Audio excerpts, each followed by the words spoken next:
Hi there, this is John Wilkinson again from History Made Easier.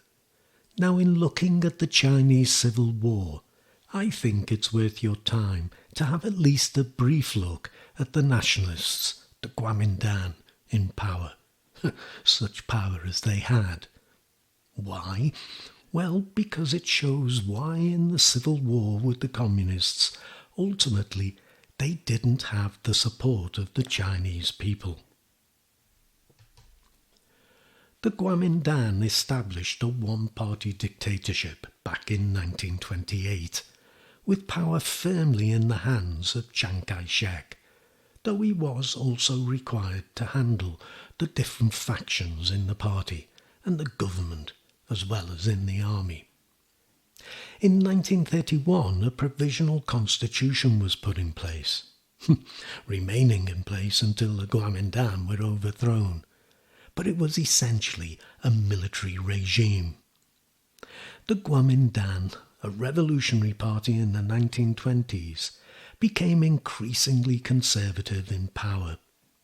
Sun Yat-sen's three principles of the people, nationalism, democracy, and the people's livelihood, were still its declared aims. But Chiang had given them a conservative tone, and Chiang set out to reinstate Confucian values, such as self-discipline and deference to family and hierarchy. We see it to some extent in the Guomindang's education policies, which had clear aims: the maintenance of traditional values, nationalism, the raising of moral and physical standards, and too, the realization of democracy and of social justice. To achieve this, education was to be made compulsory, and there should be equality between the sexes. The reality, however, was that few children benefited from secondary education, whilst girls accounted for only 15% of enrolments in primary schools. The Guomindang government did try to modernise China. By 1937 it had overseen the building of another 8,000 kilometres of railways, and by 1936 there were 110,000 kilometres of roads, with another 16,000 kilometres under construction. There is a downside, however. The figures include Manchuria, which from 1931 was under Japanese control.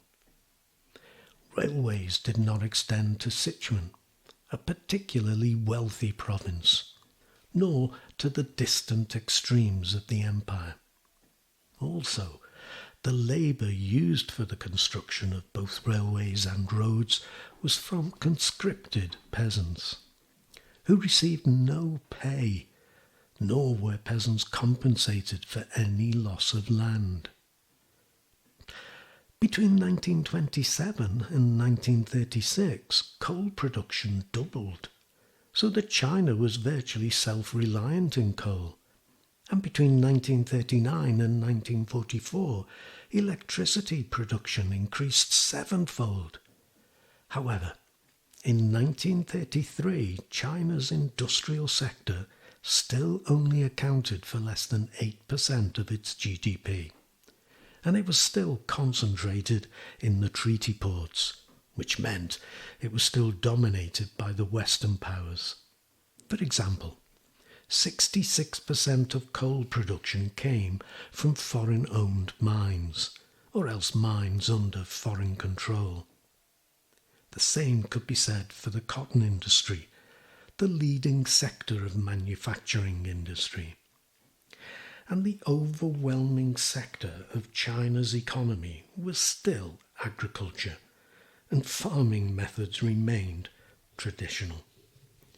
The Guomindang government didn't tackle the issue of land ownership, and the landlord continued to dominate rural society. But in 1930 the government did limit rent to 37.5% of the produce from the land. still high, but there was now at least a legal limit. And it did support the agricultural cooperative movement, as well as agricultural research stations, and progress was made on pest control, crop improvements, and the dissemination of good practice. Production rates hit a crisis in 1943, from which they never recovered. The crisis was fueled by inflation, a result of government borrowing, which rose at more than 230% annually between 1942 and 1945. And having lost the coastal regions, the government also lost the revenue from import duties, at a time when in fighting a war its expenditure rose. It also faced a Japanese blockade. However, there was wasteful or imprudent expenditure, and the communists were able to control inflation in their areas. As a result, the Guomindang government was forced to take drastic measures that would inevitably prove unpopular. Land tax was collected in kind, and by the central government rather than the provincial governments. This allowed the government to obtain rice at below market prices. What's more, peasants were required to transport the rice to the government collection points themselves. Government spending on industry and communications was slashed, and it cut the wages of officials and soldiers, forcing many officials to take second jobs, as well as encouraging corruption. There were also shortages, all of which led to a lowering of morale and reduced support for the government, and this in the urban areas, which was the Guomindang's natural support base. The biggest imposition on the lives of the peasantry was conscription. The burden fell on the ordinary peasant, as the sons of the local elite were able to avoid being called up.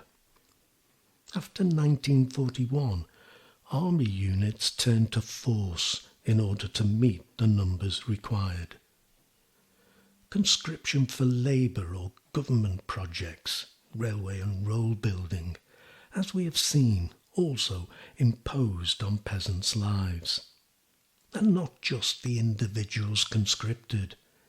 Farming was labour intensive, and farms were family affairs. The loss of a son to the army or to a government labour force meant the loss of important labour on the farm. For peasant families already living on the edge of survival, the tax burden and or the loss of a son could well tip them over the edge. But important as the economy always is, the Guomindang government was ultimately going to be measured by the degree to which it was able to win back China's lost sovereignty. They did gain autonomy over import duties, and also recovered a number of British concessions. But foreign powers were unwilling to relinquish extraterritoriality, which removed foreigners from Chinese judicial processes, due to their concerns over the government's ability to enforce law and order and institute an acceptable judicial system, though it also meant that foreigners were free from any Chinese laws. The government had achieved as much as it could, as much as the foreign powers would concede. But whilst the communists had prioritised the fight against the Japanese, the Guomindang hadn't. The Guomindang had failed the Chinese. A few had enriched themselves, but the overwhelming mass of people had not benefited materially under their rule. Though Chang himself was not culpable, many of the Guomindang were corrupt and behaved more like gangsters than members of a legitimate party. The Guomindang had also governed as an authoritarian one-party state and continued to do so despite the election of a National Assembly, which they regarded as nothing but a sop to the notion of democracy.